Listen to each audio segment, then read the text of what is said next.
आज हम एक जिस नए उपविषय के साथ आपसे जुड़े हैं वह है उपसर्ग। प्रतियोगी परीक्षा उपसर्ग के आधार पर जो प्रश्न पूछे जाते हैं वहां पर उनका स्वरूप क्या होता है, वहां पर उनका मापदंड क्या होता है, ऐसी कौन सी कसौटी होती है उपसर्ग को लेकर जिस पर आधारित प्रश्न पूछे जाते हैं। क्योंकि अमूमन विद्यार्थी मुझसे एक प्रश्न यह भी करते हैं कि सर विद्यालयीन पाठ्यक्रम और प्रतियोगी परीक्षा का जो पाठ्यक्रम है उसका जो बुनियादी अंतर है वह क्या है। उसके बुनियादी जो 2-3 अंतर है उसमें मैं सबसे पहले आपको बता दूं। एक तो है एक स्वाभाविक विस्तार और दूसरा यह है कि कठिनता और समझ की एक व्याकरण सम्मतता जो है आप कह सकते हैं वह बड़ा बुनियादी अंतर है। यह क्या होती है, हम कैसे से समझेंगे, आप इस सिलसिले से समझिएगा। बहरहाल मैं एक बात और बता दूं अपने विद्यार्थियों को कि आपका जो आपने जो उपसर्ग पढ़ा है वही उपसर्ग है, लेकिन यहाँ पर उसका विस्तार है। उस विस्तार के साथ साथ यहाँ पर वो संभावनाएं हैं जो परीक्षक को आपका मूल्यांकन करने के लिए निश्चित रूप से एक बड़ा आधार उपलब्ध कराती है। वह संभावनाएं कहाँ बनती हैं मैं वही भी रेखांकित करूंगा। बहरहाल चलिए हम शुरुआत करते हैं इस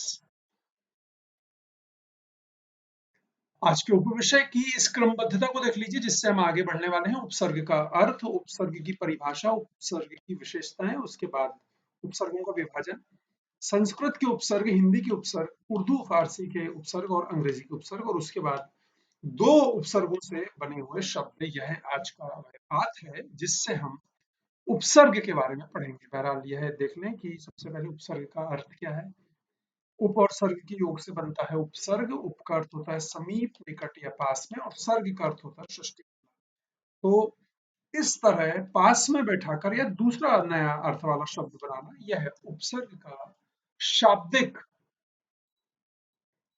अर्थ है। और एक बार फिर से यहाँ पर जो समझने वाली बात है वह यह है कि इसमें दो महत्वपूर्ण जो तथ्य हैं वह अपने मस्तिष्क में रखिएगा कि उपसर्ग का अर्थ क्या है और सर्ग का अर्थ क्या है। कि प्रतियोगी परीक्षाएं यहाँ से भी आपसे इन तथ्यों के आधार पर प्रश्न पूछ सकती हैं। तो जहां आपको लगे कि यह तथ्य है उसे फौरन अपने नोट्स में लिख लीजिए।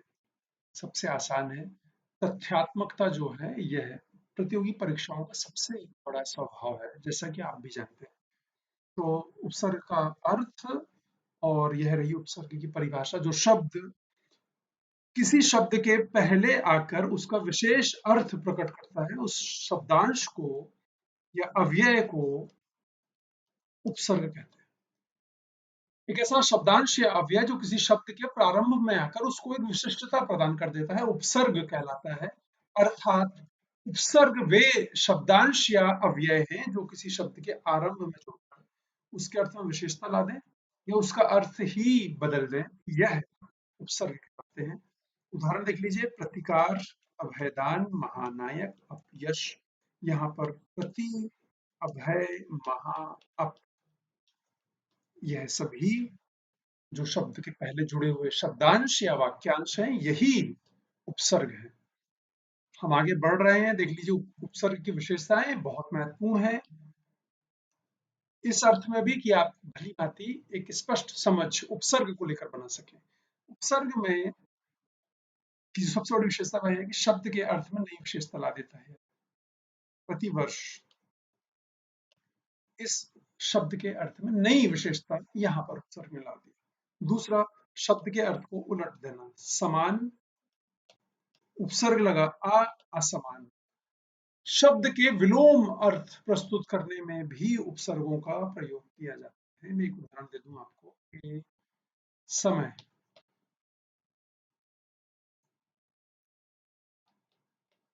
असमय, मैं इसको भी ये इससे प्रासंगिक उदाहरण देता हूं मैं आपको। इससे प्रासंगिक उदाहरण मैं आपको दे दूं कि जैसे सम, विषम, यहाँ पर कोई ये उपसर्ग का आधार नहीं है, लेकिन यहाँ पर जो आधार है वह यह है, समझना यह है कि कैसे अगर यहाँ पर वी उपसर्ग लगा तो सा शा में परिवर्तित हो गया। यह एक व्याकरण है जो विलोम शब्दों का है। बहरहाल समझना यह है कि कैसे बहुत आसानी से शब्दों के अर्थ को पलट देते हैं। बहुत सारे जैसे ऐसे कई उदाहरण हैं जिनके आधार पर हम कह सकते हैं कि यहाँ पर उपसर्ग के आधार पर यह परिवर्तित कर दिया गया। शब्द के अर्थ में कोई विशेष अर्थ शब्द के अर्थ में कोई विशेष परिवर्तन किए बिना मूलार्थ के समान अर्थ प्रदान करना। पहली बात कि शब्द के अर्थ में नई विशेषता ला देना, दूसरा शब्द के अर्थ को बदल देना और तीसरा कि शब्द के अर्थ में कोई विशेष परिवर्तन ना लाए हुए भी उसके मूलार्थ को समान अर्थ प्रदान करना। जैसे शुद्ध, विशुद्ध समान अर्थ है, लेकिन यहाँ पर वे उपसर्ग लगने से यह शब्द को विशिष्टता भी प्रदान करता है, भले ही उसका मूल अर्थ उसके आसपास बना रहता है। यह देख लीजिए उपसर्गों का विभाजन। उपसर्गों के विभाजन की श्रृंखला में सबसे पहले संस्कृत के उपसर्ग देख लीजिए। यह बड़ा महत्वपूर्ण है। प्रश्न यह भी पूछा जा सकता है कि निस जो है यह किस भाषा का उपसर्ग है, और तब आपकी जिम्मेदारी बढ़ जाएगी। तो थोड़ा सा एकाग्रता से यहाँ देख लीजिए कि अति, अतिकाल, अत्याचार, अतिरिक्त, अतिशय, यह अव, अवगत, अवलोकन, अवनत, अवशेष, उपकार, उपकूल, उपनिवेश, उपनाम, दुष्चरित्र, दुस्साहस, दुष्कर, यह सब उपसर्ग जो है संस्कृत के हैं। निरपराध, निर्जन, निराकार, निर्गुण, निर उपसर्ग से निर्मित शब्द। निस्सार, निस्तार, निश्चल, निश्चित, निस उपसर्ग से निर्मित शब्द। निवारण, निपात, नियोग, निषेध, नि उपसर्ग से निर्मित शब्द हैं। पराजय, पराभाव, परामर्श, पराक्रम, परा उपसर्ग से निर्मित शब्द हैं। यह संस्कृत के कुछ महत्वपूर्ण उपसर्ग हैं, मस्तिष्क में रखिएगा। इनके अतिरिक्त भी संस्कृत के कुछ उपसर्ग हैं, वह भी देखिएगा। बहरहाल हम आगे बढ़ रहे हैं। हिंदी के उपसर्ग, यह एक तथ्य है कि हिंदी में 22 उपसर्ग हैं, मस्तिष्क में रखिए। प्रतियोगी परीक्षाओं की दृष्टि से महत्वपूर्ण तथ्य है यह 22 उपसर्ग कौन से हैं देख लीजिए। प्र, परा, अप, सम, अनु, अव, निस, निर, दुस, दुर, वि, आ, नि, अधि, अपि, अति, सु, उत, अधि, प्रति, परि, उप। अब एक प्रश्न आपके मस्तिष्क में यहाँ यह आ सकता है कि सर इनमें से कई उपसर्ग ऐसे हैं जो अभी हमने संस्कृत के उपसर्ग में देखे, तो तत्सम और तद्भव शब्द समझ लीजिएगा। आप जानते हैं संस्कृत से आए हुए शब्द जो हिंदी में प्रयुक्त होते हैं, तो हिंदी में भी उपसर्गों में जो तत्सम शब्द प्रयुक्त किए गए हैं जो संस्कृत के ही हैं। किसी किस्म के किसी भ्रम की आवश्यकता नहीं रहनी चाहिए। अति, अधिक, अतिशय, अतिरेक, अधि, अधिपति, अध्यक्ष, अधिवर, अध्ययन, अध्यापन, अनुक्रम, अनुताप, अनु, अनुज, अनुप्रमाणु, अनुकरण, अनुमोदन, अप, अपकर्ष, अपमान। यह शब्द यहाँ पर अप का अर्थ है यहाँ पर अ, नीचे जाता हुआ, गिरता हुआ। अप का अर्थ यहाँ पर है, आगे बढ़ रहा हूं, यह देख लीजिए। उर्दू फारसी के जो उपसर्ग हैं, बद, सूरत, बदनाम, बदसूरत, बदनाम, बदमाश, बदकिस्मत, इनमें बद उपसर्ग है। बेकाम, बेअसर, बेरहम, बेईमान, इसमें बे उपसर्ग है। कमसिन, कमजोर, कमजात, कम उपसर्ग है। गैर कानूनी, गैर जरूरी, गैर हाजिर, इसमें गैर उपसर्ग है। बाकायदा, बाइंसाफ, बामुलाहिजा, इसमें बा उपसर्ग है।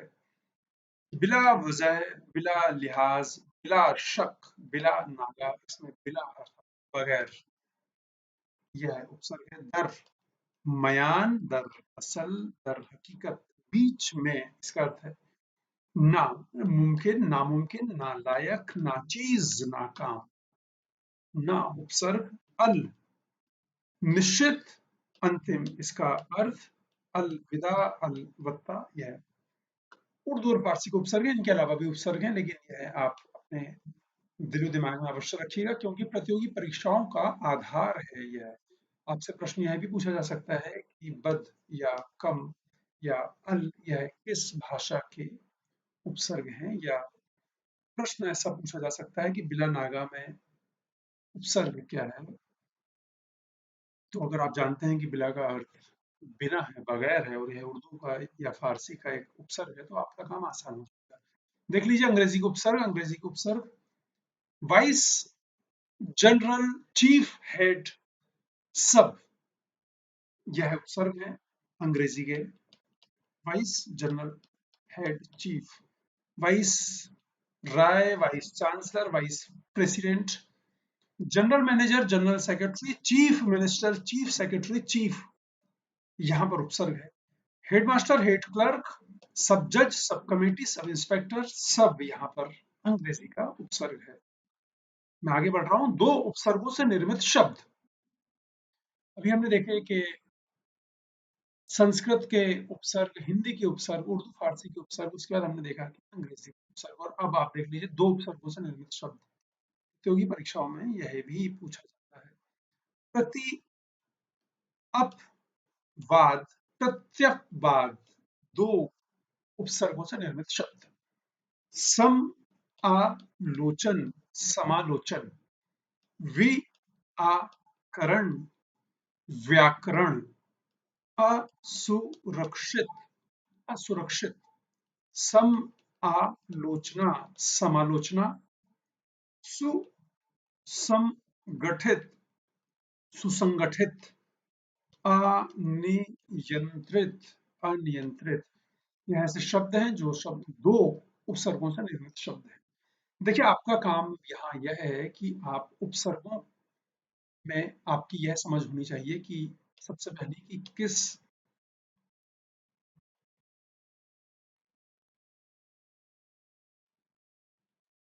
भाषा का उपसर्ग है, सबसे पहली बात। अगर यह आपके जहन में है तो आपका काम बड़ा आसान हो जाएगा। अब यहाँ देखिए ये सारे जो उपसर्ग हैं, यह इसमें जो उपसर्ग लगे हैं ये सब संस्कृत और हिंदी के उपसर्ग हैं। तो अगर आप यह समझते हैं कि संस्कृत और हिंदी के उपसर्ग है, तो वह शब्द आपको बनाना और समझना बड़ा आसान हो जाएगा, और आप उन्हें उसे समझ बहुत अच्छे से पाएंगे। उर्दू और फारसी के जो सबसे बुनियादी जो है, क्योंकि आप संस्कृत और हिंदी के भी समझ जाएंगे, आप अंग्रेजी के बहुत आसानी से समझ जाएंगे, लेकिन जो उर्दू फारसी लगभग, मेरे ख्याल से मेरा मानना है 70 से 75 ऐसे शब्द हैं जो उपसर्ग शब्द हैं, और यह उर्दू और फारसी के हैं। इनका बोध, इनकी समझ बड़ी आवश्यक है। और मैं आपसे बता दूं कि जो आपसे मैंने प्रारंभ में कहा था कि यही वह बुनियादें हैं, यही वह मापदंड है, यही वह आधार है जहां पर आपका परीक्षक आपका उपसर्गों के आधार पर मूल्यांकन करता है। मैं आपसे यह नहीं पूछने वाला है कि बहुत निस्संदेह सरलता भी परीक्षा का एक स्वभाव है, लेकिन अगर हम अपनी अपनी कसौटी जितनी ऊंची, जितनी बुलंद, जितनी मजबूत और जितनी कड़ी रखेंगे, हमारी सरलता हमारे लिए उतना बड़ा। तो आप यह ध्यान में रखिए कि यहाँ पर चूकना नहीं है, पूरी ईमानदारी से तैयारी करनी है, यह समझने की बहुत आवश्यकता है। यही वह मुख्य बुनियाद है जहां से आप पूर्ण अंक, उपसर्ग और उससे जुड़े प्रश्न, चाहे वह किसी भी स्वरूप में आपके सामने हो, आप अंक प्राप्त कर सकते हैं। एक बार यह देख लीजिए वह पाठ जिससे हम यहाँ तक आए हैं।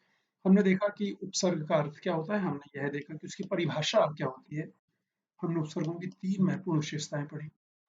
पहला कि यह उपसर्ग जो होते हैं यह शब्दों को नया अर्थ दे देते हैं। दूसरा, यह शब्दों के अर्थ को विपरीत कर देते हैं। और तीसरा कि यह शब्दों के अर्थ के मूल अर्थ के आसपास एक नए शब्द का निर्माण कर देते हैं। उसके बाद हमने उपसर्गों का विभाजन देखा, संस्कृत, हिंदी, उर्दू, फारसी और अंग्रेजी के, इन भाषाओं के आधार पर। उसके बाद हमने देखे कि दो उपसर्गों से जो निर्मित शब्द हैं वह कौन से शब्द हैं। यह सब बड़ा महत्वपूर्ण है। इन्हें अपने मस्तिष्क में स्पष्टता के साथ रखने का सबसे बढ़िया आधार है, सारणीबद्ध कीजिए, लिखकर अभ्यास कीजिए, आपका काम आसान हो जाएगा। बहरहाल अब